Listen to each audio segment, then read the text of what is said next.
Ang misteryosong laro ng buhay ay nag-uumpisa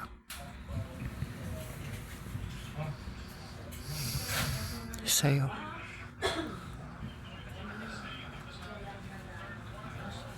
Pipili ka lang kung anong gusto mong maging.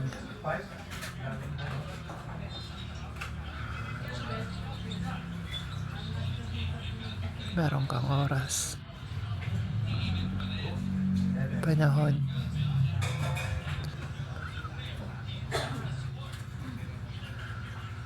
kakayanan, isip, diwa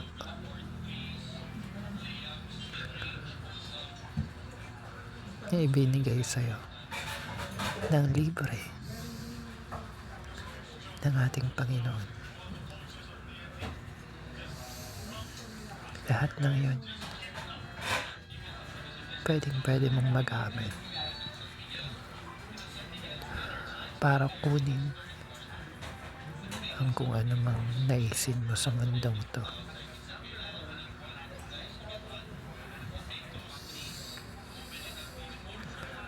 Nabuhay ka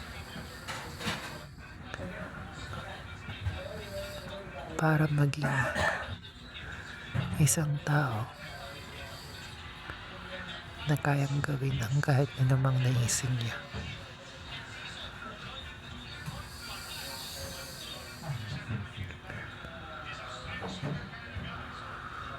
May mga tao kailangan pang patibayin ang kanilang sarili, ang isip, palawakin ang puso,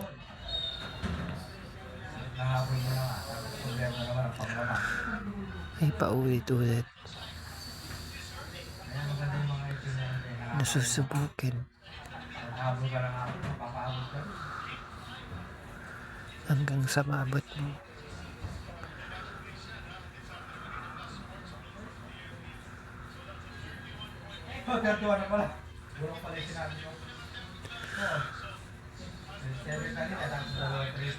lahat ng mga miniti mo sa mundong ito.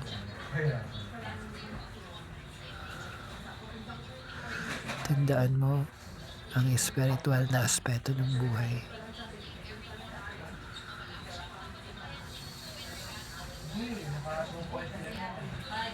Tandaan mo ang physical na espiritu. Ang espiritual na aspeto.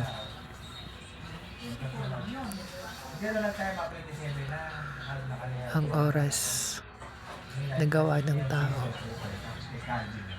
at ang oras ng Panginoon ay magkaiba.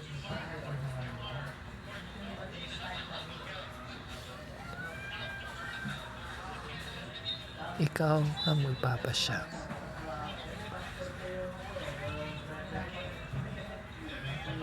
kung saan ka papatungo. Maaaring ikaw ay naligaw o nadala ng kung ano mang nakita mo nang ikaw ay bata pa. Nang hindi ka pa nagkakaisip para sa sarili mo.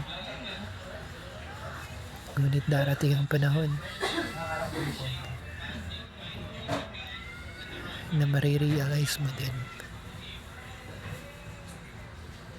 kung ano ba, kung bakit ba ikaw ay nandirito sa mundong ibabaw. Sa panahon ngayon, papapansin mo sa paligid mo na ang mga tao ay may kanya-kanyang laro sa buhay.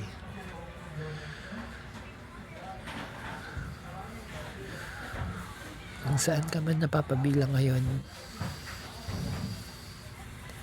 na komunidad, paaralan, workplace, pamilya,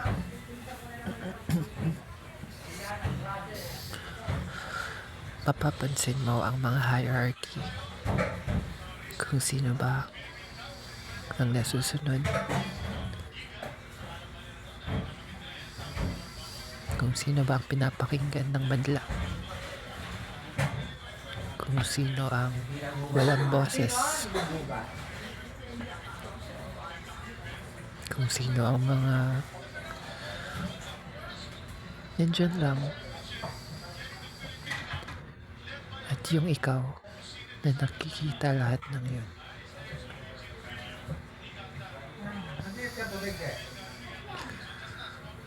Kapag isa kang ganong klase na tao,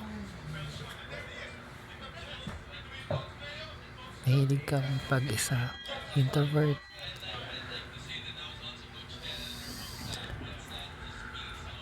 hindi dahil sa wala kang kaibigan, yun ay kabaliktaran. Marunong kang makisalamuha sa lahat ng tao, at dahil na rin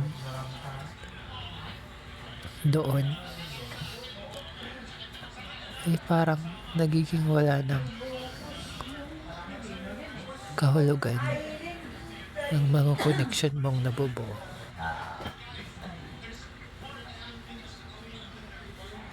Para sa iba, ganun ang nangyayari. Ngunit para sa iba, nagdudulot yan ng lungkot. Sa iba, natuto na silang tanggapin ng katotohanan yun.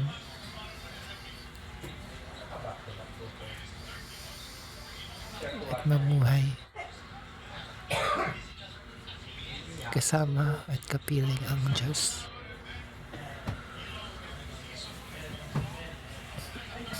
Ikaw ay pinili ng Panginoon upang pamunuan ang mundo mo. May kanya-kanya tayong mundong ginagalawan. Sa tamang panahon, mauunawaan mo ito.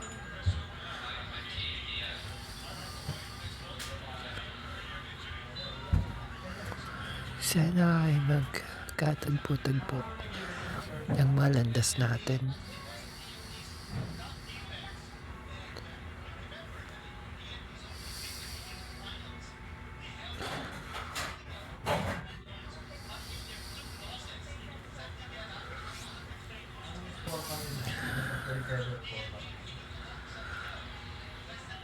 Marahil ito na yan. Dito lamang tayo magkakatagpo.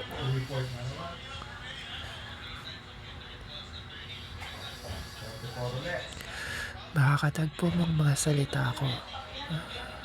Makakatagpo ko ang isip mo.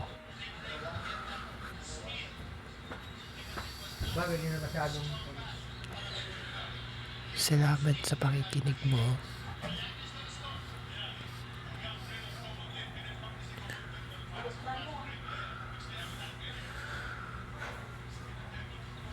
Kung hindi man magkatagpo ang landas natin sa physical na mundo, ito ang paraan ng Panginoon upang sabihin kang hindi ka nag-iisa.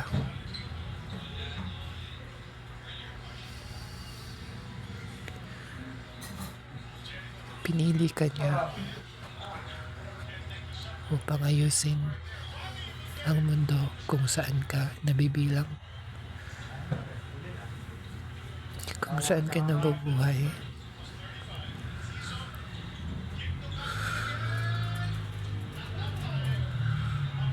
Sa pamilya mo, sa mga kaibigan mo, sa mga kaklase, katrabaho.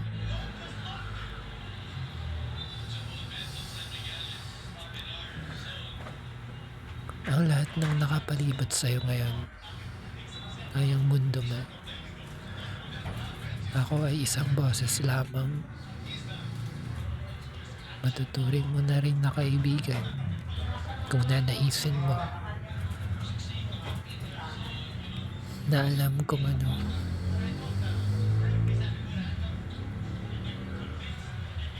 pakiramdam na maging kagaya mo.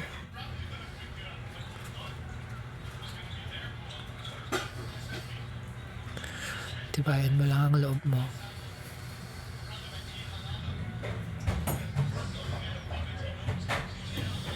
At ang katotohanan ay mapapasayo.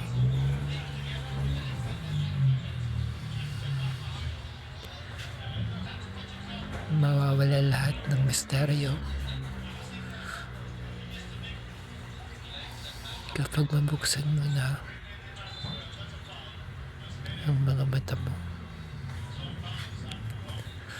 Yung mga matang tinatawag ko na yoma.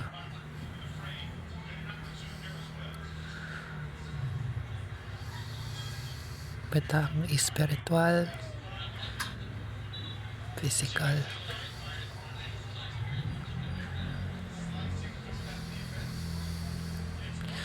Makikita mo ang bawat intensyon kung bakit ginawa ng isang tao ang ganitong bagay,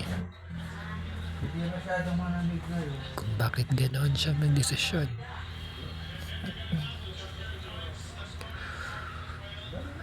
Malalaman mo ang mga susunod niyong galaw.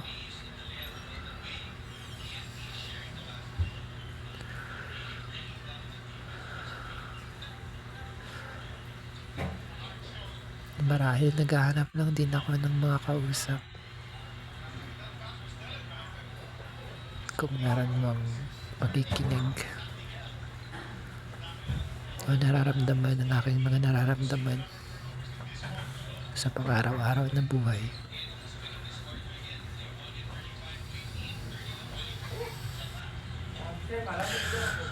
Gamitin mo ang mga salita mo.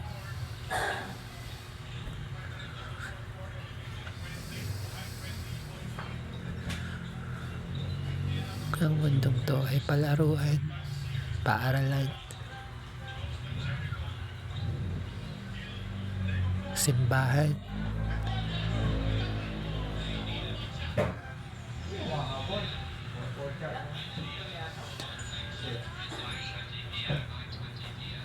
ang mundong to ay mundo ng mga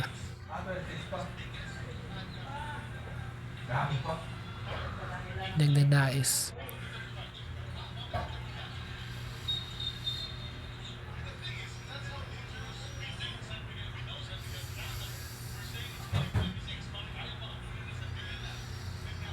na matutunan ng mga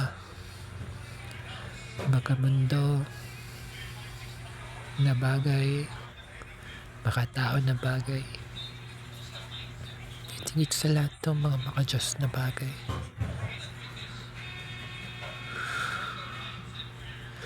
Sa paglalakbay mo, malalaman mo lahat.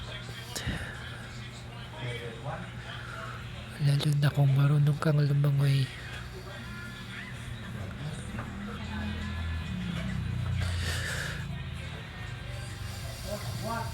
Sapagkat bumaha ng impormasyon sa kapanahon ito. Kaya nalilito na yung iba. Pero kaya mo yun. Ikaw pa ba?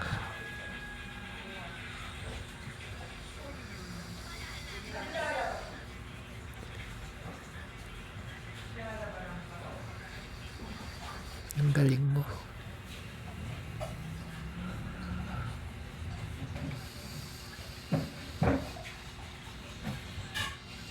Galingan mo lang at mag-ingat lang.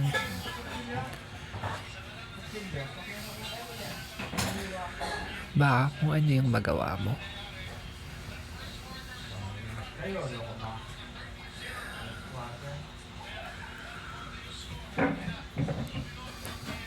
Dasal.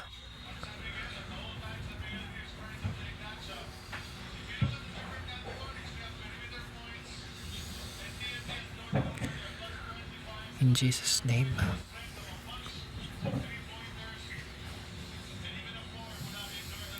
Bless you, bro. Bless you. Bless you. Bless you. Bye-bye.